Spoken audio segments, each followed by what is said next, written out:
Hi there, I'm the Mythkeeper. Welcome back to my channel, the best place on the internet for Pathfinder lore and history. If you like this kind of content, be sure to like and subscribe. And if there's anything in particular you'd like me to talk about, let me know in the comments below. I do read all the comments. This week we're going back to my religion series. If you've been following this series, you know that I tackled angels and demons, the kind of good outsider types and the evil outsider types. And I've just started tackling some of the more neutral outsider types. Most recently I talked about psychopomps, who are the true neutral outsider types. And they once had a war, a conflict, a long time ago with a group of chaotic neutral outsider types that reside in a place called the Maelstrom. I'm talking, of course, of the Proteans. They are a unique outsider type to Pathfinder, and I think one of those types that really define the setting. So I think this will be a fun video. Enjoy. If you've been following the channel lately, you know I've recently had videos discussing the Pirates of the Shackles and the ships of the Inner Sea. And in keeping with this theme, as I do my next video here in my religion series centered on the denizens of the Outer Planes, we note that the seas and oceans aren't just a concept on the material world. The greatest ocean in the multiverse is the vast expanse of the Maelstrom, a stormy, churning, living ocean of quintessence, broken up by small islands and containing a vast whirlpool at its center. Here are the seas upon which the pirate goddess Besmara's cosmic ship the Sea Wraith sails. I discussed the Maelstrom in much more detail in my planar video on the Hells, although to call it a kind of hell is to misjudge it. The souls that come here are neither good nor evil, but drawn to the cosmic forces of chaos and entropy. This dangerous and chaotic realm was untouched by the hands of the gods, and this plane lacks the cohesive stability present in all other planes. Even the brutal depths of the abyss possesses a structure that the Maelstrom does not. The Maelstrom also serves a vital function in the role of cosmic consonance, breaking down ancient quintessence, bringing a final entropic end to all the matter and life force in this cycle of its existence, before submitting that energy back through the antipode, so that fresh matter and life may be created anew. In serving this function, the Maelstrom is believed to predate all other planes of the outer sphere, older than heaven, hell, Axis, or even the abyss. Its first native denizens, therefore, are counted among the oldest creature types in the multiverse, and they are called the Proteans. Known by various other appellations as well, such as the Harbingers of Chaos, the progeny of the Cerulean Void, and the Lords of the Maelstrom, these enigmatic and serpentine beings stand as one of the most dreaded and least understood denizens of the outer planes. Possessing the ability to perform astounding acts of creation and brutal destruction with equal ease, Proteans perceive the universe as a realm of limitless creativity. Though devoid of the bloodthirsty malice commonly associated with fiends, and lacking any form of rigid hierarchy or unified rulership, many view them as an unpredictable menace to all other planes, a devouring tide of chaos lurking just beyond the ever-shifting boundaries of the Maelstrom. Yet, when viewed through all their myriad facets, the true nature of Proteans is much more intricate than this even. Despite the Maelstrom's unfathomably ancient nature, its history is not as obscure as one might expect. It has been meticulously chronicled by historians and scholars in Axis, albeit from their limited perspectives. Similarly, the counterparts in Heaven and Hell have recorded the history of the Maelstrom and its chaotic inhabitants with a certain level of bias as well. Strikingly, Proteans themselves possess a deep knowledge of their own history. Members of the Imintesh class, the so-called Heralds of Chaos, when encountered outside of the Maelstrom, often willingly provide information when asked, but their words are carefully crafted to further their own agenda. The following history of reality may or may not be the complete truth, but for Proteans, it suffices as fact. In the time before the current structure of the Outer Planes, only the Maelstrom existed, an eternal realm untouched by the blight of stability.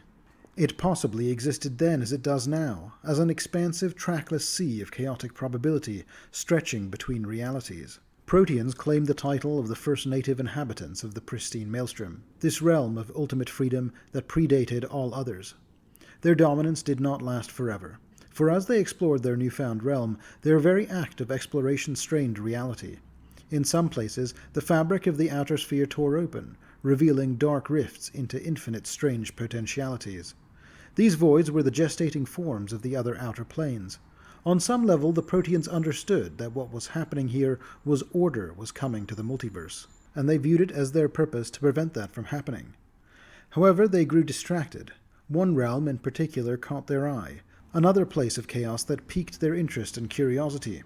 This first plane to take form was many-layered, strung together by a long, lazy river, the Styx, that poured down into it from an open rift that led back to the Maelstrom. Life dwelled within this outer rift as well, the first mewling Clipoths, and this realm would eventually become known as the Abyss. The Protean ruling caste became fixated on the Abyss. They launched numerous expeditions into this new realm, and they sparked a violent conflict with the native Clipoths. The war between the Proteans and the Clipoths extended from the Abyss into the very heart of the Maelstrom. In the end, although they were the much younger race, the Clipoths won, being born with a natural instinct for violence and war, and the Proteans were driven back into the churning depths of the Maelstrom. Proteans maintain that it was during this abyssal war that other planes began to take root in the Cerulean Void. While Proteans battled Clipoth, they had no time to destabilize these nascent planes and draw them back into the Maelstrom's embrace. The precise order of these new planes' formation remains uncertain, and Proteans themselves seldom discuss this aspect of their history, as they consider it their race's greatest shame and failure. Proteans assert that Axis emerged shortly after the Abyss revealed its horrors, appearing as a malignant intrusion into the Maelstrom, from an entirely different reality. Axis extended its influence and imposed not just stability, but also order and boundaries upon the Maelstrom itself. Possessing an unquenchable desire to pacify, define, organize, and so on, the Axiomite inhabitants of Axis immediately clashed with the Proteans.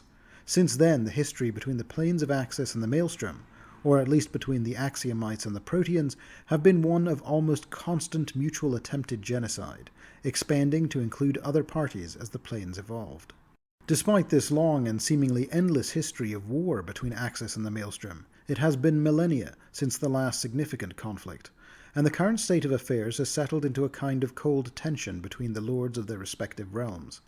The Proteans continue to seethe in hatred at the imposition of law and order that the Axiomites brought with them to the Great Beyond, corrupting what they viewed as the perfect chaos when the Maelstrom reflected the entirety of the outer sphere. But they lack the power to challenge Axis and their allies, and so they bide their time. For their part, the Axiomites, who are a breed of eons, extraplanar entities hailing originally from the astral plane, and who preserve cosmic balance across the Great Beyond, know they cannot bring an end to the Maelstrom either.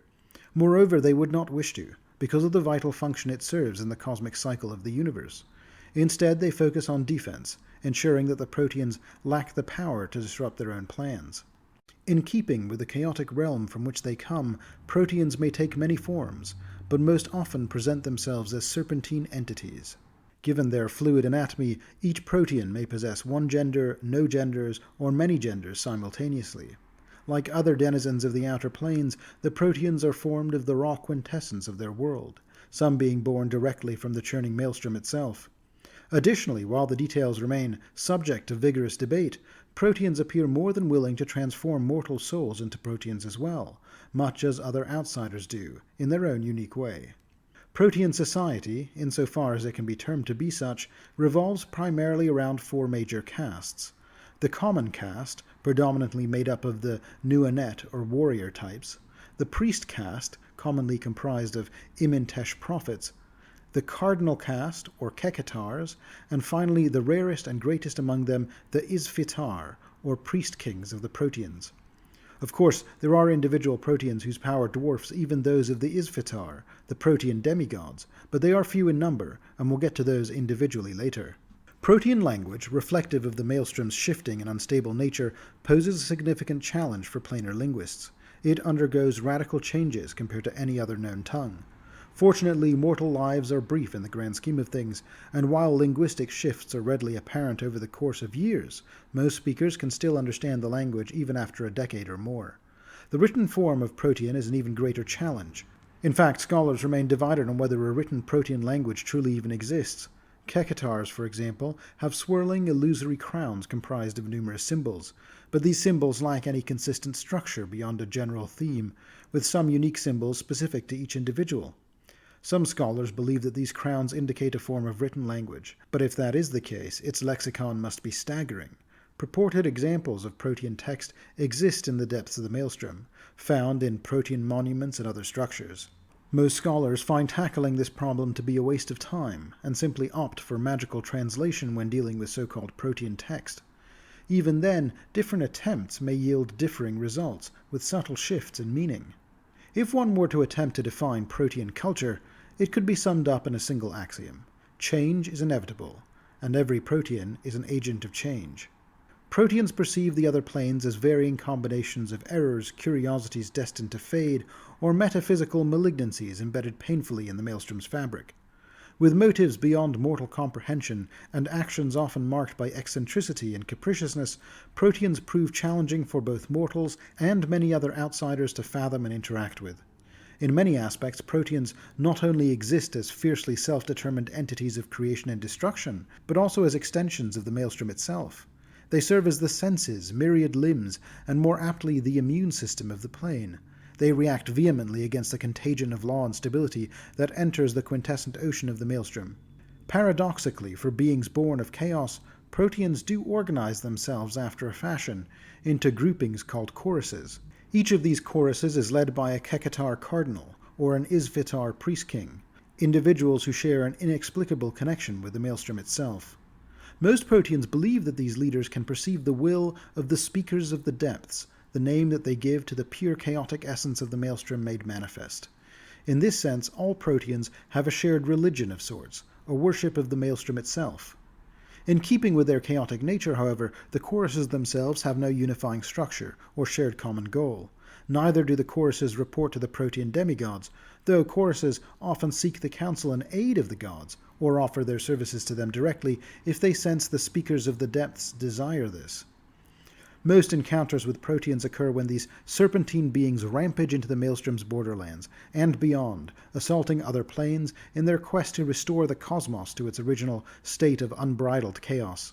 Although sometimes perceived as evil entities to the uninformed, chaotic good outsiders such as Azatas and Lilins can occasionally be found to be allies and collaborators of the Proteans. However, Qliphoths and most demons are reviled by the Proteans as distortions of true chaos. Proteans' most cherished allies, however, consist of the other denizens that came later to the Maelstrom, such as the Valkyries, the Einherjar, and so on. Proteans visit the material plane much like many other outsiders, driven by specific tasks or whims. Their aversion to overtly manipulating mortals, as it resembles diabolical authoritarianism or Archon's well-intentioned yet controlling counsel, is their primary barrier to travel. The types of Proteans. Voidworms. The smallest of all the possible Protean forms are called the Voidworms, and each is only about 2 feet long and weighs under 2 pounds. Other Proteans don't consider the flying iridescent creatures to be true Proteans at all, and they don't fit into the Protean caste system. Rather, these animalistic critters are viewed as a side effect of the Maelstrom's constant churning energy. Whether considered a true Protean or not, they are undeniably a related subspecies. They maintain a thriving ecology in the Maelstrom, frolicking in schools of up to 20 and playing in the chaos of constantly shifting realities. Elsewhere, such as on the material plane, voidworms are mesmerized by the principle of object permanence. Many latch onto specific features of a region, such as a hillside or a pond, and flit through the air around it for months, or even years, as they wait for the object of their curiosity to change. Minor changes, such as a tree's change of color in the fall, a corpse's slow decay, or periodic venting of steam from a geyser, all fascinate voidworms. The Akazendri. The smallest of the common caste are the Akazendri, little tricky creatures with the unnerving habit of disguising themselves as an old book. Akazendris love to feed on sources of knowledge and lore, gleefully corrupting and altering them with contradictions and untruths. They amuse themselves by rearranging or deleting texts, placing insulting acrostics in poetic verses, and penning crude insults upon title pages. Libraries in such places as Heaven, Axis, and Hell are especially keen to avoid such contamination, knowing that their records are choice targets for every Akazendri in existence. As a famed keeper of myths myself, I have always viewed the Akazendri as particularly vexing foes. In their natural form, these Proteans appear as cackling serpentine creatures, with elongated crocodilian faces, luminous eyes, and arms that vanish at the elbows into swirling clouds of runes before reforming into solid talons. Azuretsi. Azuretsis represent the humor of chaos, particularly in the form of mockery and parody. They possess the magical ability to mimic forms, though they will often adopt forms that showcase exaggerated mimicry, twisting a target's features into a comical version of itself. In their natural form, the Azuretsis are sinuous, serpentine creatures with dagger-sharp teeth, covered in brilliant blue scales, with mottled purple and pink highlights that shimmer in a paradolic approximation of leering, laughing faces. Nownets. Nownets are the most common form of Protean across the Maelstrom. So much so that the common caste is often called the warrior caste or the Naunet caste as well. They are pugnacious and powerfully muscled, and they serve as scouts and rank-and-file troops of Protean armies. Naunets are quite large, stretching out to 12 feet in length and weighing just shy of a ton. Resembling a thick salamander with a wide head and a powerful tail, and tentacles tipped with snapping jaws in place of rear legs, Naunets are the most bestial of the Proteans. While all Proteans are prone to unpredictable fits of anger and unexpected action, compared to most others, Naunets are the foremost in this regard. Always ready for a fight, Naunets pride themselves in acting swiftly and striking decisively before an unpleasant distraction like a conversation can interrupt or prevent a fun fight from happening. Imintesh. The most common breed of the Proteans' superior priest caste are the Imintesh. Iminteshes are sometimes called the heralds or the prophets of chaos, and they prefer to disseminate their doctrine through words and clandestine manipulation rather than outright destruction. If they can sow confusion and discord among the legions of heaven and hell by fomenting conflicts among the archdevils or the archon lords, or if their divine discord threatens to shake Axis itself without a single drop of blood being shed, then so be it. Chaos encompasses all possibilities, and Iminteshes enthusiastically seek them out and exploit them as a counterbalance to the raw destructive force of the Naunets. Iminteshes perpetually indulge their insatiable curiosity. Frequently they lead groups of Naunets, providing their brethren with enhanced magical support, while the Naunets act as protectors for the Iminteshes, guarding them until they reach a specific plane or portal that beckons to them. At that juncture, Iminteshes will cloak themselves as natives of that alternate realm and pursue their objectives, whether it's gathering information for future exploitation or engaging in active subterfuge. Ydajisk. Although considered to be of the same priest caste as the Imintesh, the Ydajisk exist detached from the ever-shifting pseudo-structure of the powerful Protean choruses. Ydajisk normally have little interaction with the fluctuations of Protean society, and are more likely to be found liaising with non-Protean denizens of the Maelstrom, such as the Valkyries or even the followers of those deities like Nethys and Besmara, who made their domain in the churning quintessent ocean. The Ydajisk may also often serve as intermediaries between the choruses, or as independent agents of the Protean demigods. Considered the anchorites of the Protean race, most Ydajisk live solitary lives, roaming the dangerous wilds of the Maelstrom. There they contemplate cosmic truths and dispense wisdom as itinerant mystics. Ydajisk proudly bear their ridges of golden feathers and gleaming gemstones, but it is within their mystical third eye that their true wisdom resides. Kekatar. The cardinal caste of the Proteans, Kekatars orchestrate attacks against the bastions of law and adjudicate Protean disputes confidently and capriciously. A Kekatar resembles a shimmering serpentine creature, with spines, claws, and a dragon-like head. A Kekatar's actual appearance is in constant flux, but they generally land about 18 feet long, with a weight of about 1,500 pounds. While their physical forms can vary, two things remain constant. The Kekatar's eyes are always a piercing shade of amber or violet, and second, the Kekatar's mark of office, a crown of shifting symbols that hovers above its head, never changes. A Kekatar cannot remove its crown, but can suppress it, although most are loath to do so, and consider such an act one of cowardice or shame. Kekatars fill an important leadership role in Protean society, operating as intermediaries between the Protean choruses and the animate spirit of the Maelstrom itself, known as the Speakers of the Depths. Other castes of Proteans defer to Kekatars, treating them in a way similar to how citizens of a mortal city might treat a respected noble. However, as with many religions, dogma and theology are prone to interpretation and change, and among the Proteans this situation is even more pronounced. Whatever the nature of and desires held by the mysterious Speakers of the Depths, individual Kekatars may come to dramatically different conclusions as to their will and intent. To the Proteans, though, this inherent dissonance is a strength, not a weakness. Isfitar. The very highest caste of Proteans are the Isfitar, or the Priest Kings. Isfitars are elevated versions of the cardinal caste known as the Kekatars, despite possessing a smaller stature. Of course, Protean hierarchies are never so straightforward. Isfitars are much rarer than Kekatars, and only a few choruses of Proteans have vaunted Isfitars at their head. Most make do under the guidance of a significant Kekatar. Like the Archangels of Heaven or the Pit Fiends of Hell, the Isfitar appear to be a caste of Protean whose power level places them on the very cusp of divinity. Indeed, they work closely with those Protean lords who have acquired a spark of divinity themselves, helping to enact the ever-shifting plans of theirs, as well as serving to interpret the whims of the divine Speakers of the Depths.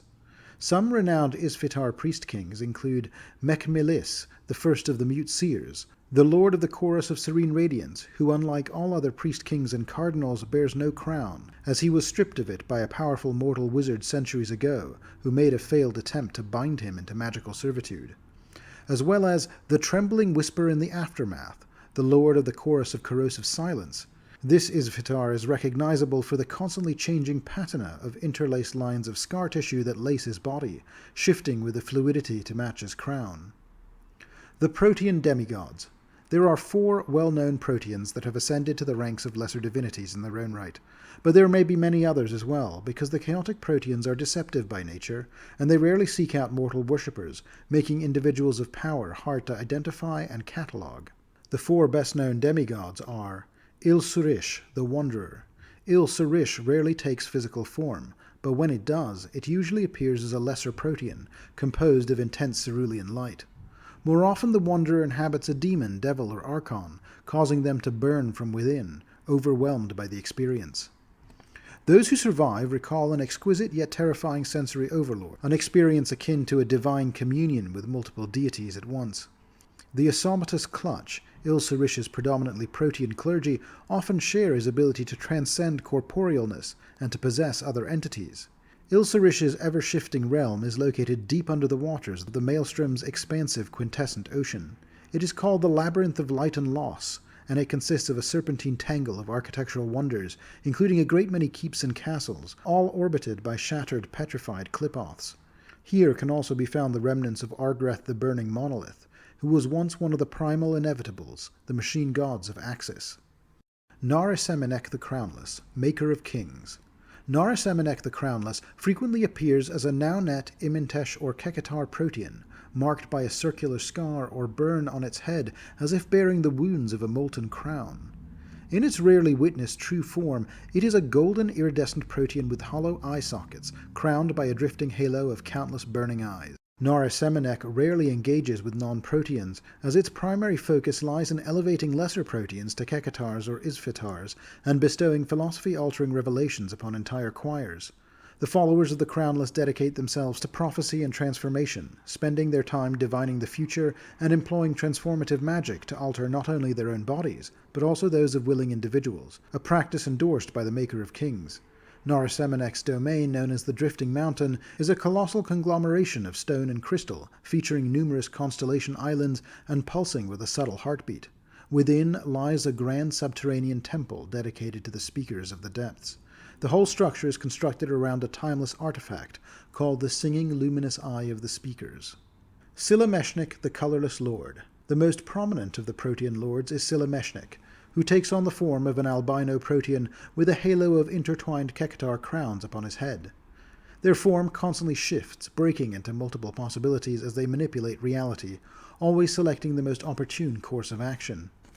Ssila'meshnik occasionally visits Pharasma's court to advocate for or against the fates of specific souls, often in seemingly arbitrary ways. This mindset forms the basis of the Colorless Lord's following, and its worshippers lead contradictory lives, pursuing a chosen path while simultaneously taking actions that contradict it. They change their life paths at will, driven by the desire for the freedom to seek new destinies. While Ssila'meshnik has no recognized divine domain, ancient texts refer to them as the Wardens of Galasemni. The city of Galasemni resides within the Maelstrom, and features 7 towering statues of Kekatars known as the Watching Seven, although the nature of Ssila'meshnik's connection to the city remains unclear.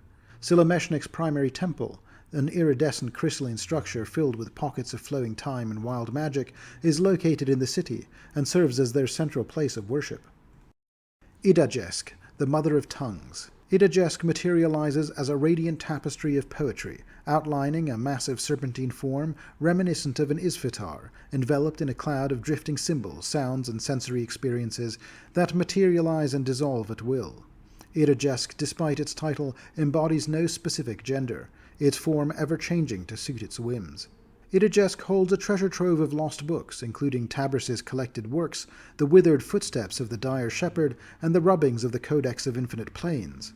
Ydajisk's clergy roam the plains, documenting the languages of dying civilizations, worlds teetering on the brink of ecological collapse, and realms threatened by divine conflict. Ydajisk's divine domain is called the Library of Stolen Words, and it occupies an island of stone orbiting the massive star-sized Felikar's whirlpool in the Maelstrom. The Speakers of the Depths. Although I'm discussing them here in my discussion of Protean demigods, in truth no entities in the Maelstrom are a greater enigma than the Proteans' pluralistic creator deities, known as the Speakers of the Depths. The Kekatars find it challenging to convey a complete description of these beings to non-Proteans. They dedicate a significant portion of their lives to mystical communion with these entities, but true comprehension of their essence appears to be accessible only when they act as direct conduits for their influence. Two primary depictions of the speakers emerge from the accounts of various Kekatars and devils, archons, and axiomites who have witnessed apparent manifestations of them. According to the Protean narrative, the speakers are described as perfect twin serpents that continuously merge into and emerge from each other's forms, blending physicality and spiritual identity. They are believed to shape the world while also consuming it and each other. In contrast, the descriptions offered by the Proteans' adversaries are more direct and fearsome. Azragay the Forked, a Kornagon servant of Dispater, recounted an incident where a circle of Kekatar Proteans, their crowns interwoven in a flame, summoned the Maelstrom into tangible form, a living, ravenous entity with a multitude of eyes and numerous heads, an embodiment of wrath. Another account, documented within the libraries of Axis, alludes to a devouring golden serpent's maw and pseudopods made of the cerulean void itself, wreaking havoc upon a legion of inevitables. Given the intrinsic indefinability of these deities, few avenues for research exist to shed further light on the Protean gods, except perhaps through the omens and prophecies spoken by the Protean lords themselves.